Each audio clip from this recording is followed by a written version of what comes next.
the truth is, if we can't make a decision in 5 minutes, we can't make it in 5 months. We're not going to learn enough in the following 5 months to make up for the fact that we went in deficient in the first place.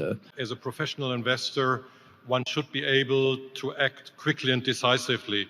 That means being able to know what the intrinsic value is and to act within a day or within an hour if the market offers an opportunity.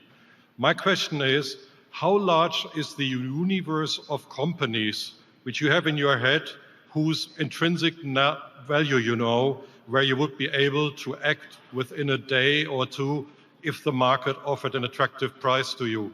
Yeah, we can act.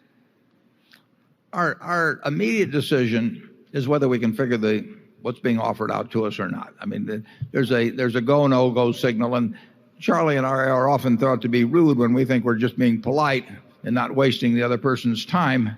So as they start mid-sentence in their first conversation with us, we just say, forget it. And Charlie's pretty good at that, and I'm picking it up. We know very, very, very early in the conversation whether somebody's talking about something that there's any chance is actionable by us.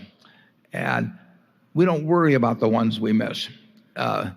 We want to make sure that we don't waste any time thinking about things that when we get all through thinking about them, we're not going to know enough to make the decision on. So we just rule those out. And that rules a lot of things out.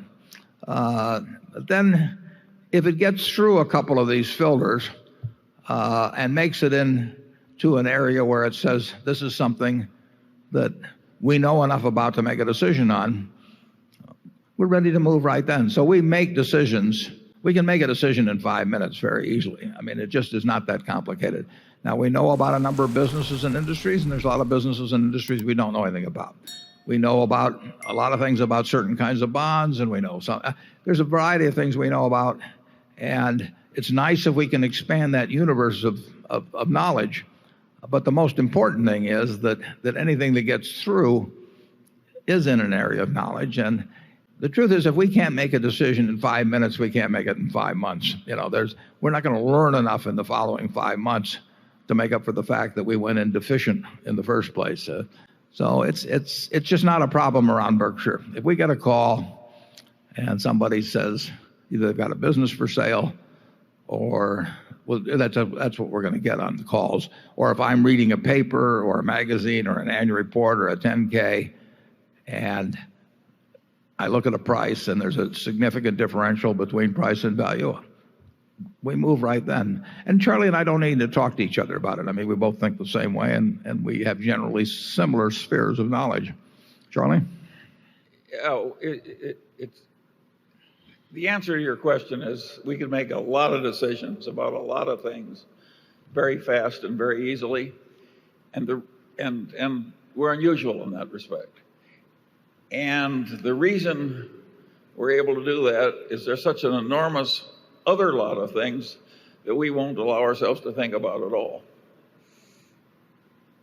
It's just that simple. I mean, I have a little phrase when people make pitches to me, and about halfway through the first sentence, I say, we don't do startups. They don't exist. Well, if you blot out startups, there's a whole layer of complexity that goes out of your life.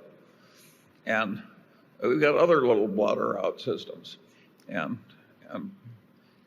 using those, we finally find out that what remains is still a pretty large territory that we can handle.